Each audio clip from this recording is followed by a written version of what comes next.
So, I just watched a couple episodes of Netflix's new adaptation of Avatar, and I could say a lot about it.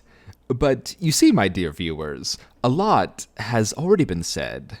I want to tell you guys about what hasn't been said, which isn't just playing the show and pausing every 30 seconds to tell you that an obviously dumb thing was bad. If you really want to know my opinion, I think it's kind of mediocre. The costumes are great, the writing is awful, too much telling, not enough showing, and there's actually a couple really good moments that just work for me. It could have been a lot worse, but considering how good the animated series is, I was definitely let down. What I actually want to talk about today is why, at a systemic level, Netflix's Avatar was never going to capture the magic of the original. I think it's intrinsically linked to the transition to live action. So I rewatched the M. Night Shyamalan Avatar movie, and looking at the two Avatar live action adaptations, they actually have a lot in common. They both have very stilted dialogue, both feel very rushed, and they both try really hard to make Avatar feel mature.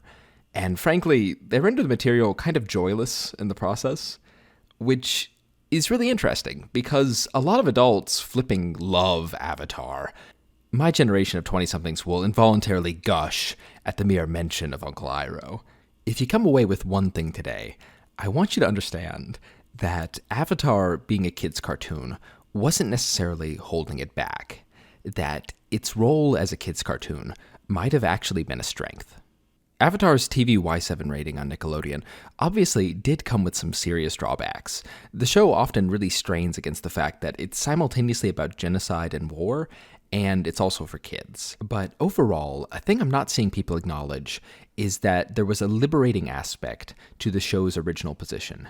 When you make content for kids, that content is allowed and expected to be silly sometimes. And Avatar loves being silly. Shows for adults can be silly too, but usually they're expected to be like a comedy or tongue-in-cheek Marvel-style action-adventure. I can't really think of an example of an adult-focused fantasy series that pulls off the sometimes very light, but sometimes very serious tone of Avatar. I've noticed a pattern lately where the best drama happens when drama blurs into comedy. Everything Everywhere All at Once is a shining example of this. It's hilarious, and tangled amongst the funny moments, there is serious emotion.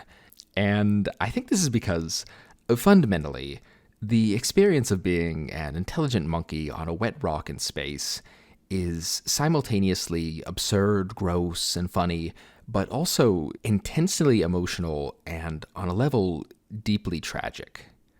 And anything that's going to capture that needs both. And I think content marketed towards young people is very well positioned for this.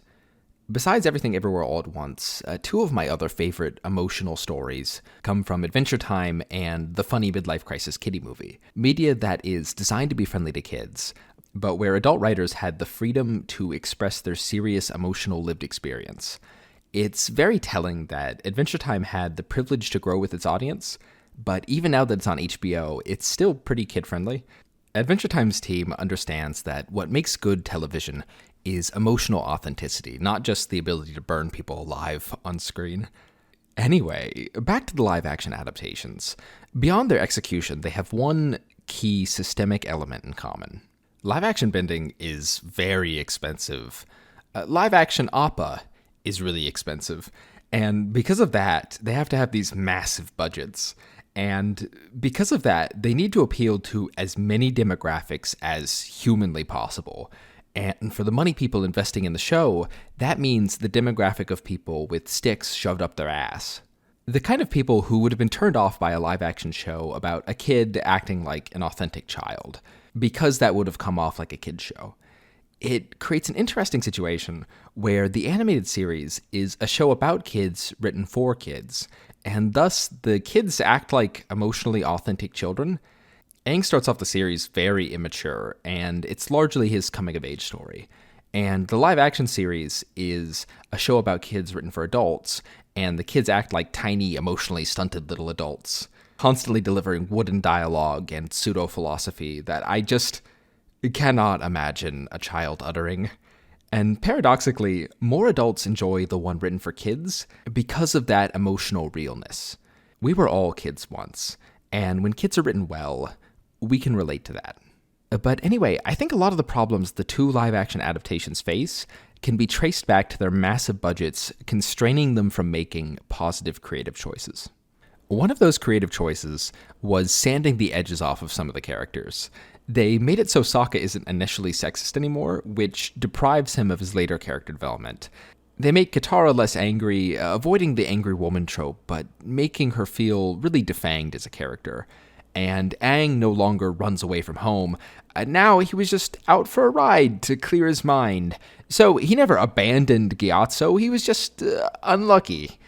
For Netflix's Avatar, Sokka, Katara, and Aang are not new characters who they want to make interesting.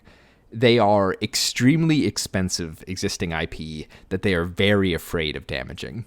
And God forbid we find them abrasive or unlikable for even a moment. In this way, money interacts with the existing prestige of the intellectual property to cage the characters. They can't change them very much, and when they do, it can't be in any way that makes them less likable. And as for the rushed pacing, for Netflix, it's because they're desperate to jump into the parts that we all remember nostalgically. As Netflix's hellishly expensive flagship show, they are desperate to bolster it with tested and safe material. And for the Shyamalan one, the rushing was because he was tasked with adapting an entire season of television into one movie. And he clearly did not have the creative freedom from the studio to drastically change the plot enough for that to actually work. And this rushing from both adaptations taints the writing because now both have dialogue that is absolutely straining to exposit enough information so that the breakneck pacing makes any sense to the audience. To close this out, I want you guys to understand that these live-action adaptations are victims of the systems that created them. We need to separate the artists from the money. They were funded by studios and capital investors who saw the success of the animated series and cynically wanted to make an easy smash hit by refreshing that success in live action where a broader audience could see it. The Netflix adaptation especially was created by a lot of clearly talented and passionate artists, but those artists are constricted by the expectation from their bosses that they make back an order of magnitude more money than the original Avatar did, and that they do it as safely as possible. It's not that good live-action Avatar is impossible through some law of physics. It's just that for an IP this beloved and this expensive, barring a serious shakeup of how shows are produced, the capital required for the transition is always going to have corrosive effects that hold them back from reaching the same heights as the original. All of this is to say, go easy on my man M. Night. Bro's made some alright movies before. He was handed a basically impossible task, and frankly, I think his version is often so bad that it's very funny, where the Netflix version is just kind of like middling, and so bad it's good is sometimes better than middling. Like and subscribe, and come back next time for more boutique video essay content. Also, here's some M. Night Avatar moments that burrowed into my skull on my last viewing, and now they refuse to leave. Bring me all your elderly! That child is being arrested. For what? He was bending tiny stones at us from behind a tree. It really hurt. You think my son is this person the soldiers are calling the Blue Spirit? Yes. Ooh!